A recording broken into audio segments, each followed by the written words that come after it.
May coming sir. Please come. வணக்கம் sir. Please come. Thank you sir.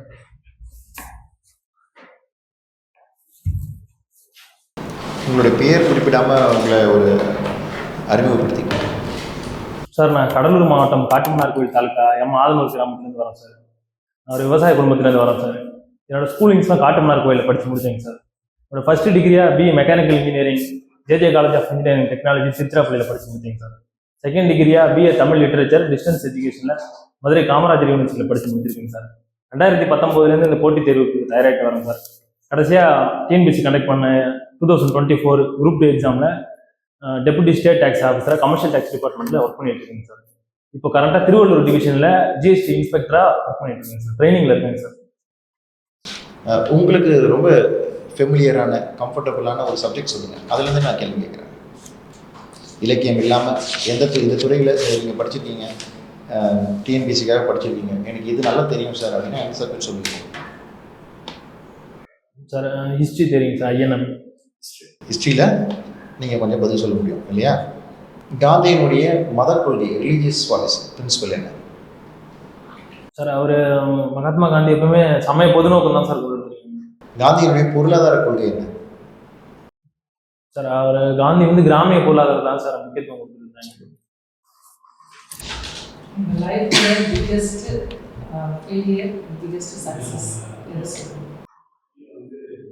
Ma'am, என்னோட biggest failure நான் 2019 படிக்க ஆரம்பிச்சேன். எனக்கு கல்லூரி படிக்க முடித்தவொடனே எனக்கு கவர்மெண்ட் சர்வீஸ் பண்ணுறது தான் மேம் எனக்கு பெரிய என்னோட கோலாக இருந்தது மேம். நான் 2019 2020 வரைக்கும் படிச்சுட்டு இருந்தேன் மேம். அந்த இடைப்பட்ட காலத்தில் எனக்கு எந்த சக்ஸஸுமே கிடைக்கல மேம். அது எனக்கு ஒரு ஃபெயிலியராகவே இருந்துச்சு மேம். நான் அதுவே ஒரு வைராக்கியமாக எடுத்துகிட்டு நான் 2024 குரூப் 2ல் அச்சீவ் பண்ணி இப்போ ஜாப்ல இருக்கேன் மேம். அதுதான் என்னோட சக்ஸஸ். உங்களை சுற்றி உள்ள கிரிட்டிசிசம் எப்படி ஹேண்டில் பண்ணுங்க? நெகட்டிவ் கிரிட்டிசிசம் நிறைய வந்திருக்குங்க மேம். அது எல்லாத்தையுமே நான் பாசிட்டிவாக தான் மேம் எடுத்துகிட்டு இருக்கேன். எனக்கு என்ன யாராவது ஒரு விஷயத்தை என்னால் செய்ய முடியாதுன்னு சொன்னால் நான் அதை செஞ்சு காட்டுறது தான் மேம் ஃபர்ஸ்ட் இருப்பேன். அதே என்னோட குறிக்கோளை எடுத்துக்கோங்க. கவர்மெண்ட் ஸ்கூல்ஸில் படிக்கிற ஸ்டூடெண்ட்ஸ்க்கு நிறைய ட்ராப் அவுட் ரேஷியோ அதிகமாக இருக்கும். அதை எப்படி ரெடியூஸ் பண்ணலாம்? இப்போ உள்ள காலகட்டத்தில் ட்ராப் அவுட் ரேஷியோ ரொம்ப கம்மியாயிடுச்சு மேம். முன்னத்தை கம்பேர் பண்ணும்போது கவர்மெண்ட் நிறைய இனிஷியேட்டிவ் எடுத்துகிட்டு இருக்காங்க மேம். அது பிரைமரி எஜுகேஷன்லேருந்து செகண்டரி ஹையர் எஜுகேஷன் வரைக்கும் அது ஸ்கீம் இம்ப்ளிமெண்டேஷன் பண்ணிட்டு இருக்காங்க மேம். உதாரணத்துக்கு சிஎம் மார்னிங் பிரேக்ஃபாஸ்ட் ஸ்கீம்லேருந்து நீங்கள் புதுமை பெண் தமிழ் புதுவன் ஸ்கீம் வரைக்கும் இருக்கிறதுனால கிராஸ் என்ரோல்மெண்ட் ரேஷியோ இருக்க அதிகமாகிட்டு தான் மேம் இருக்கு. ட்ராப் அவுட் ரேஷியோ ரொம்ப கம்மியாயிடுச்சு. இல்லை அப்படி இருக்குதுன்னா அது எப்படி நம்ம இது பண்ணலாம், ப்ரொவைஸ் பண்ணலாம்? என்ன சொல்லலாம், சில நேரம் ஸ்கூல் கோயிங் முடியல அப்படின்னு போகிறாங்க என்ன ஸ்டூடெண்ட்ஸாக, அவங்க எப்படி நம்ம திரும்ப ஸ்கூல் கொண்டு வரணும்? அதுக்கான ரூட் காசை முதல்ல நம்ம தெரிஞ்சுக்கணும் மேம். அது பாவர்ட்டினாலேயா இல்லை எந்த மாதிரியான காரணம் சொல்லிட்டு அவங்க மறுபடியும் அந்த நீரோட்டத்துக்குள்ள அவங்க கொண்டு வரணும் மேம். அவேர்னஸ் ப்ரோக்ராம் கண்டக்ட் பண்ணலாம் மேம். ரூரல்ல அவேர்னஸ் ப்ரோக்ராம்னா என்ன மாதிரி? ஸ்பெஷல் கிராம சபை அரேஞ்ச் பண்ணலாம் மேம். இல்லை சோஷியல் மீடியா மூலயமா நம்ம டிஜிட்டல் கேம்பெயின் பண்ணலாம் மேம். மறுபடியும் அவங்கள என்ரோல்மெண்ட் கொண்டு வரணும் மேம். கவர்மெண்ட் ஒரு ஸ்கீமை ப்ரப்போஸ் பண்ணுறாங்க, உங்களுக்கு ஒரு அசைன்மெண்ட் கொடுக்குறாங்க, அந்த ஸ்கீம் போய் மக்களை சரியாக அடையலை அப்படின்னு சொல்கிறாங்க. ஸோ அந்த ஸ்கீமை ப்ரொமோட் பண்ணுறதுக்கு என்ன மாதிரியான ஸ்டெப்ஸ்லாம் மேம்? எப்போதுமே ஸ்கீம் பாலிசி லெவலில் டாப் டவுன் அப்ரோச்சாக பார்க்குறதோட பாட்டம் லெவல் அப்ரோச் தான் மேம் பார்க்கணும். பாலிசி மேக்கிங்கில் எப்போவுமே டாப் டவுன் அப்ரோச்சாக தான் மேம் இருக்கும். அதை நம்ம பாட்டம் லெவலுக்கு என்னென்ன எப்படி கொண்டு வரணும் அப்படின்றதுக்கு அந்த ஸ்கீமை பற்றின நாலேஜ் மக்களுக்கு லாஸ்ட் மைல் கனெக்டிவிட்டி வரைக்கும் போகணும் மேம். இது நான் நம்ம கவர்மெண்ட் அத்தாரிட்டியாக இருந்து சொல்கிறத விட அவங்களுக்கு என்ன டிமாண்ட் தேவைங்கிறது அவங்களே எப்போ அதை கேட்குறாங்களோ அப்போ தான் மேம் அது பாட்டம் லெவல் அப்ரோச் ஆகும். அப்போ அதுக்கு ஃபர்ஸ்ட் காரணம் அவங்களுக்கு அந்த ஸ்கீமை பற்றின நாலேஜ் இன்ஃபர்மேஷன் அதை பற்றி அவங்களுக்கு கிடைக்கும் மேம். அது கிடைக்கிறதுக்கான ஒரு எஜுகேஷனை அவங்களுக்கு கொடுப்போம் ma'am. Industrial growth and environmental pollution it's inverse. Industrial க்ரோத்தும் இருக்கணும், என்விரான்மெண்ட்டையும் ப்ரொடெக்ட் பண்ணணும். அதுக்கு என்ன பண்ணணும் அஸ் அன் அட்மினிஸ்ட்ரேட்டர் நான் பார்க்கும்போது ஃபர்ஸ்ட் என்விரான்மெண்ட்டுக்கு தான் மேம் ஃபர்ஸ்ட் ப்ரியாரிட்டி கொடுப்போம். என்விரான்மெண்ட்டில் தான் மேம் நம்மளுக்கு எல்லாமே ரிசோர்ஸ் கிடைக்குது. அந்த ரிசோர்ஸ் இருந்தால் உதாரணத்துக்கு ஒரு ரா மெட்டீரியல் நம்ம என்விரான்மெண்ட்லேருந்து எடுக்கிறோம், அதையே ப்ராசஸ் பண்ணி இண்டஸ்ட்ரீஸ் மூலயமா அதையே நம்ம வந்து ஃபைனல் ப்ராடக்டாக ஆகும். அப்போ எந்த அளவுக்கு வந்து என்விரான்மெண்ட் வந்து ஸ்ட்ராங்காக இருக்கும் அந்த அளவுக்கு தான். இந்த டீலிமிட்டேஷன் தொகுதி மறுவரையறை அப்படின்றத பற்றி மாண்புமிகு பாரத பிரதமர் அவங்க பேசியிருக்காங்க, கூடிய விரைவில் பண்ண போகிறோம் அப்படின்ட்டு. ஸோ அதை பற்றி சொல்லுங்கள் சார். இந்தியா போன்ற ஒரு பெரிய நாடுகளுக்கு டீலிமிட்டேஷனுங்கிறது கண்டிப்பாக தேவைங்க sir. Different culture, different people. எவ்வளோ தொகுதிகளாக உயர்த்த போகிறாங்க, இதில் தமிழ்நாட்டுக்கு என்ன பாதிப்புகள் இருக்கலாம் அப்படின்ட்டு எதிர்பார்க்கணும். 543 சீட்லேருந்து 816 சீட்டாக மாற்ற போகிறாங்க சார். அதாவது ஒவ்வொரு ஸ்டேட்டில் இருக்கிறதும் 1.5 டைம்ஸ் வந்து இன்க்ரீஸ் பண்ணுறதா சொல்லியிருக்காங்க சார். இது பாப்புலேஷனுக்கு அப்புறம் வந்து டீலிமிட்டேஷன் எடுக்கிறதுனால சதர்ன் ஸ்டேட்டோட மக்கள் தொகை ஏற்கனவே இந்தியாவோட கொள்கையே மக்கள் தொகையை வந்து கட்டுப்படுத்துறதா இருந்ததுங்க சார். இப்போ சதர்ன் ஸ்டேட்லாம் வந்து மக்கள் தொகையை ஓரளவுக்கு வந்து சஸ்டைனபிளாக வச்சுட்டாங்க சார். ஆனால் நார்த்தன் ஸ்டேட்லாம் இன்னும் அந்த க்ரோத் ரேட் இன்னும் அவ்வளோ அப்படியே தான் சார் இருக்கு. இப்போ சதர்ன் ஸ்டேட்லேருந்து மக்கள் தொகையை வச்சு பார்க்கும்போது ஏற்கனவே இருக்கிற ப்ரொபோர்ஷனுக்கு கம்மியாயிடுங்க சார். இப்போ சதர்ன் ஸ்டேட்லேருந்து 25% வந்து கான்ட்ரிபியூட் பண்ணுறாங்க, ரெப்ரசென்ட் பண்ணுறாங்க சார். இப்போ டீலிமிட்டேஷனுக்கு அடுத்தது வந்து 19% ஆகிடும் சார். அதனால இவங்களோட ரெப்ரசன்டேஷனு ஸ்டேட் வைஸா எந்த கருத்தும் இவங்களாட்ட வைக்க முடியாதுங்க சார். சரி, இப்போ எந்த ஆண்டுக்கான பாப்புலேஷன் அடிப்படையில் நம்முடைய தொகுதிகளுக்கான அளவீடு இருக்கு? எந்த ஆண்டு மக்கள் தொகை கணக்கீட்டு அடிப்படையில் இந்த தொகுதிகள் இப்போதைக்கு 543 தொகுதிகளாக இருக்கு? எனக்கு சரியா தெரியலங்க சார். 1971 இந்த கான்ஸ்டியூஷன் அமெண்ட் ஆக்ட் தெரியுமா? அதன் அடிப்படையில் அப்படியே ஃபிக்ஸ் பண்ணி வச்சிருக்காங்க. 84வது அரசியலமைப்பு திருத்த சட்டம் சார் 2001லேருந்து 2026 வரைக்கும் அதை ஃப்ரீஸ் பண்ணி வச்சிருக்காங்க. ஓகே, ஜென்சி என்று சொல்லக்கூடிய புதிய தலைமுறை இந்த தேர்தலில் நிறைய வாக்களிக்க வாய்ப்புகள் இருக்குன்னு சொல்கிறோம். அந்த 21லேருந்து 18 குறைத்ததும் ஒரு காரணம். ஸோ நம்முடைய வாக்களிக்கும் வயது வரம்பு 18 இருக்கு இல்லையா? இந்த 18 கொண்டு வந்தது என்ன கான்ஸ்டியூஷன் அமெண்ட் ஆக்ட் தெரியுமா? 61வது கான்ஸ்டியூஷன் 1988 சொல்லி 89 கமிட்டி ரெக்கமெண்ட் பண்ணாங்க. எந்த கமிட்டி ரெக்கமெண்ட் பண்ணாங்க தெரியுமா? அந்த கமிட்டியுடைய பரிந்துரை அடிப்படையில் தான் பண்ணாங்க. சரி, ஓகே. கடலூர் மாவட்டமா நீங்க? ஸோ வேளாண் துறை அமைச்சர் உங்கள் மாவட்டத்தை சேர்ந்தவர். ஏன் அக்ரிக்குன்னு தனி பட்ஜெட் வேணும்? அக்ரி பட்ஜெட்டில் அப்படி கடந்த இந்த ஆண்டு பட்ஜெட்டுகளில் அக்ரி பட்ஜெட்டில் என்ன விஷயங்களை முக்கியத்துவம் கொடுத்து பண்ணாங்க? ஹிஸ்டாரிக்காலவே பார்க்கும்போது அக்ரிகல்ச்சர் தான் சார் மெயின் எக்கனாமிக் கான்ட்ரிபியூஷனாக இருந்துச்சு. இப்போ செகண்டரி செக்டாரும் தேர்ட் செக்டாரும் வந்ததுக்கப்புறம் அக்ரிகல்ச்சரோட கான்ட்ரிபியூஷன் வந்து ரொம்ப கம்மியாயிடுச்சுங்க சார். அக்ரிகல்ச்சர் வந்து வெறும் சாதாரணமாக நம்ம எக்கனாமிக் க்ரோத்துக்காக பார்க்க மாட்டோமா, அடிப்படை உணவு ஆதாரம் அதுதான் சார். இங்கே தான் சார் ஃபர்ஸ்ட் ஆரம்பிக்குது. அதனால அக்ரிகல்ச்சருக்கு தனி பட்ஜெட் கொண்டு வந்ததுல அது ரொம்ப முக்கியமானதுங்க சார். அது ஓகே. ஸோ அப்படி என்ன முக்கிய திட்டங்கள் ஏதாவது சொல்ல முடியுமா? அக்ரி பட்ஜெட் கொண்டு வந்து அதற்குன்னு செயல்படுத்தப்பட்ட திட்டங்கள் ஏதாவது சொல்ல முடியும்? அனைத்து கிராம ஒருங்கிணைந்த வேளாண் மேம்பாட்டு திட்டம், முதலமைச்சர் மண்ணுயிர் காத்து மண்ணுயிர் காப்போம் ஸ்கீம் சார். அப்புறம் ஆர்கானிக் அக்ரிகல்ச்சரை வந்து டெவலப் பண்ணுறதுக்காக ஸ்கீம் கொண்டு வந்துருக்காங்க சார். அப்புறம் உழவர் தொடர்பு வேளாண். நீங்கள் வேளாண்மை குடும்பம் அப்படின்னு சொல்கிறீங்க. கடலூர் மாவட்டம் ஒரு கட்டத்தில் தஞ்சைக்கு போட்டியாக நெல் உற்பத்தியில் சிறப்பாக இருந்த மாவட்டம். ஆனால் இப்போ வந்து பார்த்தீங்கன்னா முழுக்க கரும்பு உற்பத்தியே அதிகமாக போயிட்டாங்க.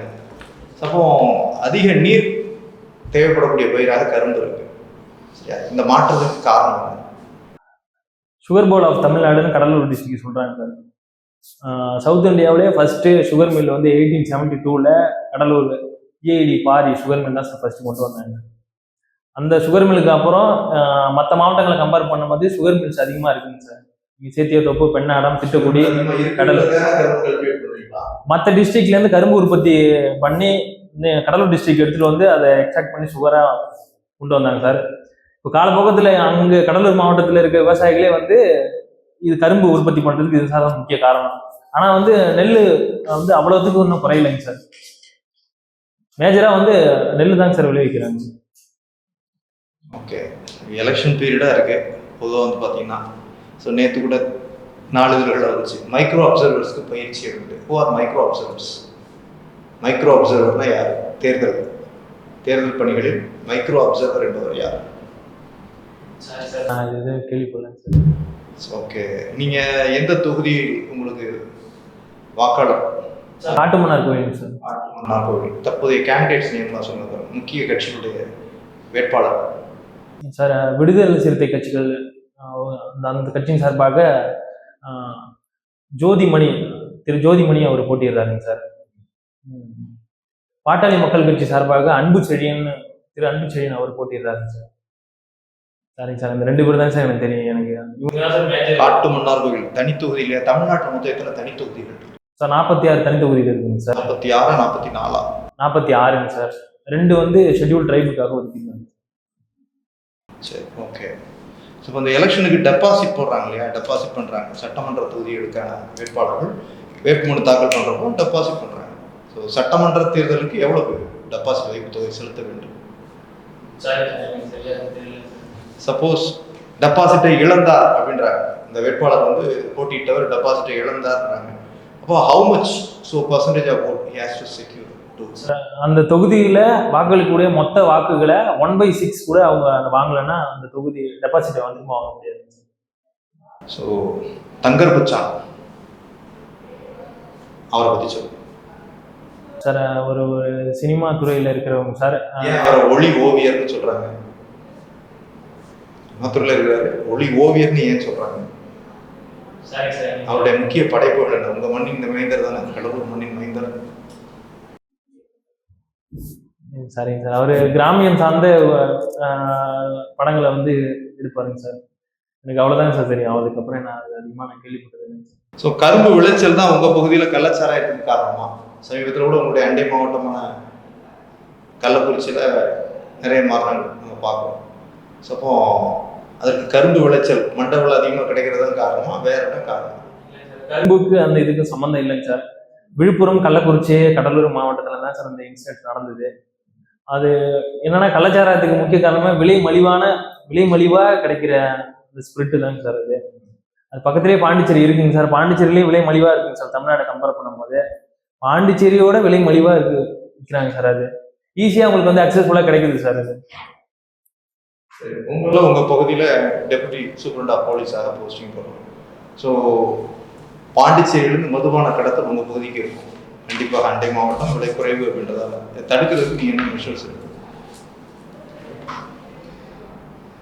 ஒரு டிஎஸ்பிக்கு எலிஜிபிலிட்டி இருக்கா உங்களுக்கு? Sir, okay. டிஎஸ்பியாக என்ன மெஷர்ஸ் இருக்கு சார்? முதல்ல வந்து அதை வந்து ரெகுலேட் பண்ணணுங்க சார். பாண்டிச்சேரியிலேருந்து ஒரு லிக்கரை வாங்கிட்டு தமிழ்நாடுக்கு வரவங்க இல்லை அதை ரீசேல் பண்ணுறவங்க அது முதல்ல ரெகுலேட் பண்ணணுங்க சார். அது ஸ்ட்ரிக்டாக வந்து ஒரு பாயிண்ட்ல வந்து தனிப்படையை அமைச்சு அங்கேருந்து அந்த மூவ்மெண்ட்டை வந்து தடுப்புங்க சார்.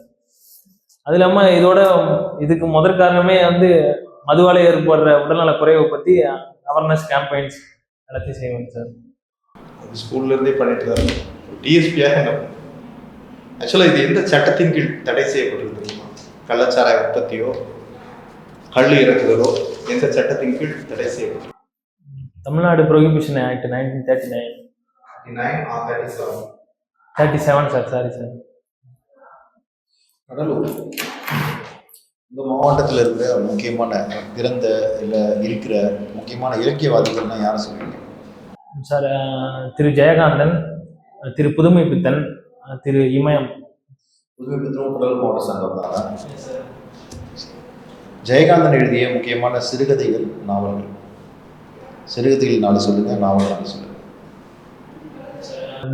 குருபீடம், யுகசந்தி, சுடுசோறு, இதெல்லாம் வந்து நாவல் சார். சிறுகதை ஒரு நடிகை நாடகம் பார்க்கிறாள், பாரிஸுக்கு போ, சினிமாவுக்கு போன சித்தாள், சிறுகதைங்க சார். சரி, ஓகே. உங்கள் பகுதியில் பிறந்தவர் தான் வள்ளலார் இல்லையா? வள்ளலார் எழுதிய நூல்கள் என்ன, அவருடைய கோட்பாடுகள் என்னென்ன? சார், வள்ளலார் எழுதிய நூல்கள் வந்து திருவருட்பா எழுதியிருக்காங்க சார். அதை தொழுவூர் வேலாயுதம் வந்து 6000 பாடல்கள் வந்து தொகுத்து வச்சிருக்காங்க சார். மனுமுறை கண்ட வாசகம், ஜீவகாரண்ய ஒழுக்கம், ஒழிவியல் ஒழுக்கம், கந்தர் சரவண பத்து போன்ற நூல்கள்லாம் எழுதியிருக்காங்க சார். அவரோட பிரின்சிபல்ஸ்லாம் என்னன்னு பார்த்தீங்கன்னா,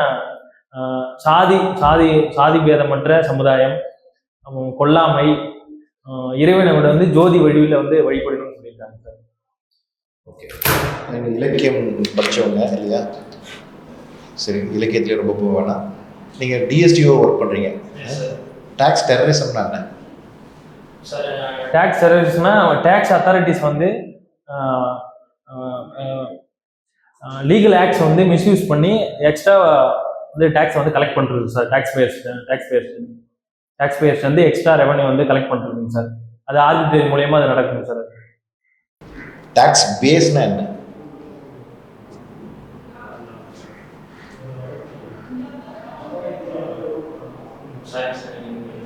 சரி, கடைசி ஒரு இலக்கியத்திலிருந்து தான் நிர்வாகத்தில் இந்த திருக்குறளை நான் பயன்படுத்துவேன், இந்த திருக்குறளை அடியொற்றி நான் என்னோட நிர்வாக பணிகள்லாம் இருக்கும் அப்படின்னு எந்த குறளை சொல்லுவீங்க? காட்சிக்கிளியன் கடுஞ்சொல்லன் நல்லெண்ணில் மீக்கூறும் மன்னநிலம். ஒரு அரசு அதிகாரி வந்து ஒரு மக்கள் வந்து அவர் பார்க்க வராங்கன்னா அவருக்கு வந்து காட்சிக்கு எளியனா ஃபஸ்ட்டு இருக்கணும் சார். ஈஸியாக வந்து அக்சஸ் பண்ணுற மாதிரி இருக்கணும். ஒரு கடுஞ்சொல் பேசக்கூடாது சார்.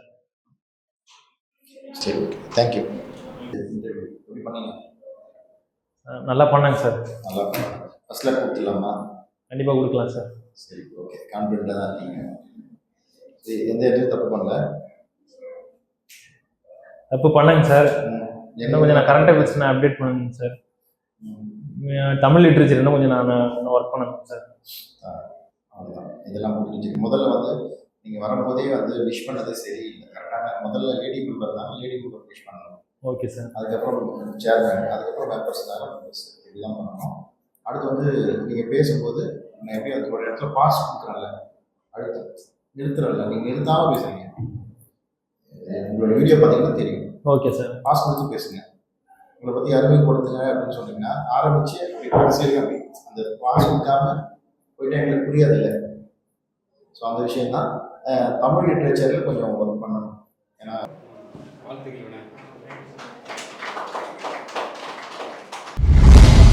சுரேஷ் IAS அகாடமி வெற்றியின் முகவரி.